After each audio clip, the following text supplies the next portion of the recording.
जीत fix. लोग तुम्हारी चिता की आखिरी लकड़ी के जलने तक का वेट करेंगे और जब वो आखिरी लकड़ी भी जल करके बुझ जाएगी तब तुम्हारा भाई, बेटा, दोस्त ये सब अनंत समय के लिए तुम्हें शमशान में छोड़कर तुम्हारी अगली यात्रा के लिए अलविदा बोलकर छोड़कर वापस अपने घरों में लौट जाएंगे। कुछ दिन तो तुम उनके बीच जिंदा रहोगे कि अच्छा इंसान था, थोड़े दिन और जी लेता, और फिर समय के भंवर में वो तुम्हें कहीं पीछे छोड़कर आगे निकल पड़ेंगे। वो तुम्हारा वापस आने का वेट नहीं करेंगे क्योंकि उनको पता होगा कि जो एक बार चला गया वो वापस नहीं आता, तो वेट करने से क्या फायदा।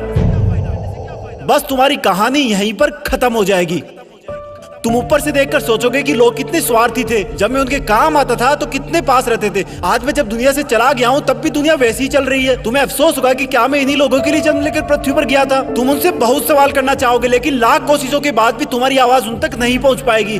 तुम वापस आकर फिर से दोबारा जिंदगी जीना चाहोगे क्योंकि तुम्हें जिंदगी जीने का मतलब तब समझ में आ चुका होगा। तुम्हें महसूस होगा कि तब तुम अपनी लाइफ में अपने आसपास के माहौल में खुद को कितना भूल गए थे। तुम्हें जवाब मिल चुका होगा कि क्यों तुम अपने सपने पूरे नहीं कर पाए, क्यों तुम अपने सपनों की गाड़ी नहीं खरीद पाए, क्यों तुम अपने सपनों का घर नहीं बना पाए, क्यों तुम अपने बच्चों को अच्छी शिक्षा नहीं दे पाए, क्यों तुम अपना करोड़ों का बिजनेस खड़ा नहीं कर पाए, क्यों तुम्हारे सपने सिर्फ सपने बन के रह गए। तुम्हें सबसे बड़ी सीख ये मिल चुकी होगी कि अगर अगले जन्म में कुछ भी ना कर पाया ना तो कम से कम टाइम वेस्ट नहीं करूंगा। तुम चाहोगे कि काश 2 मिनट, सिर्फ 2 मिनट और मिल जाए तो हिस्ट्री में जाकर अपने बेटे के साथ खेल सकूं, अपनी बेटी की शादी किसी और के साथ करा सकूं, अपनी माँ से अपनी गलतियों की माफी मांग सकूं, अपने पापा के सहारे की लकड़ी की जगह अपने हाथ से सहारा दे सकूं। तब तुम्हें लगेगा कि उस वक्त मेरे पास 24 घंटे थे, 52 हफ्ते थे, कई दशक थे, लेकिन मैंने कितना टाइम वेस्ट किया। माँ जगाते जगाते थक जाती थी लेकिन तुम रात को देर तक पढ़ने के बहाने से सुबह 8 बजे तक सोते रहते थे, जबकि असलियत यह थी कि तुम चैटिंग करते रहते थे, अपनी फोटोज को एडिट करके अपने आप को स्मार्ट दिखाते थे, गंदे वीडियो देखते थे। कितना टाइम वेस्ट करते थे तुम।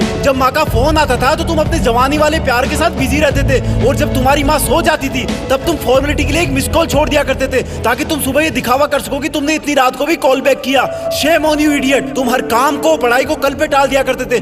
जो हाथ तुम्हारे बूढ़े माँ बाप को सहारा देने चाहिए थे वो हाथ हमेशा बिना मतलब ही मोबाइल पर उंगलियां फिराने में बिजी रहता था।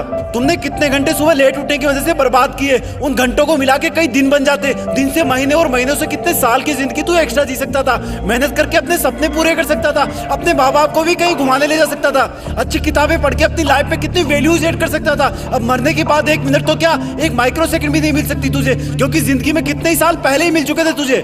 पर थैंक गॉड कि ऐसा कुछ भी नहीं हुआ। अभी तुम अभी मरे नहीं हो।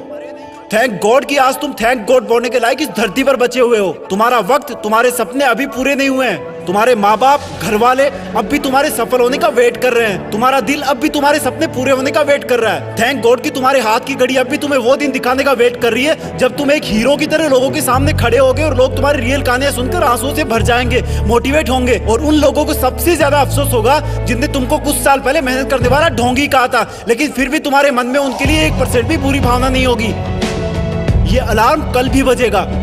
अगर तुम उठ गए तो ये तुम्हारे जिंदा रहने का सबसे पहला सबूत होगा।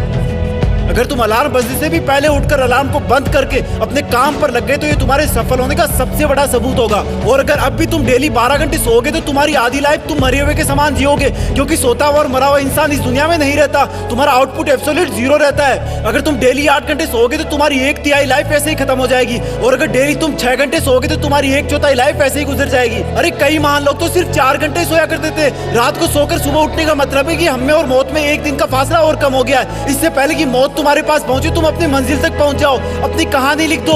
जो लाइफ में करना चाहते हो वो कर लो, पर कम से कम सुबह जल्दी उठना सीख लो क्योंकि तुम ज्यादा जीने के लिए अपनी उम्र नहीं घटा सकते। सिर्फ और सिर्फ बची हुई जिंदगी में टाइम मैनेज करके अपना टाइम बढ़ा सकते हो।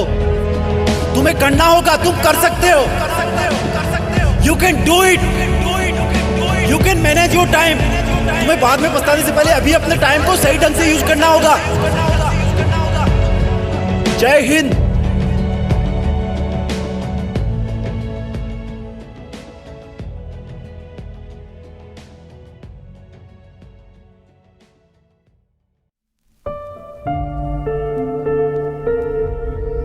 जीत फिक्स।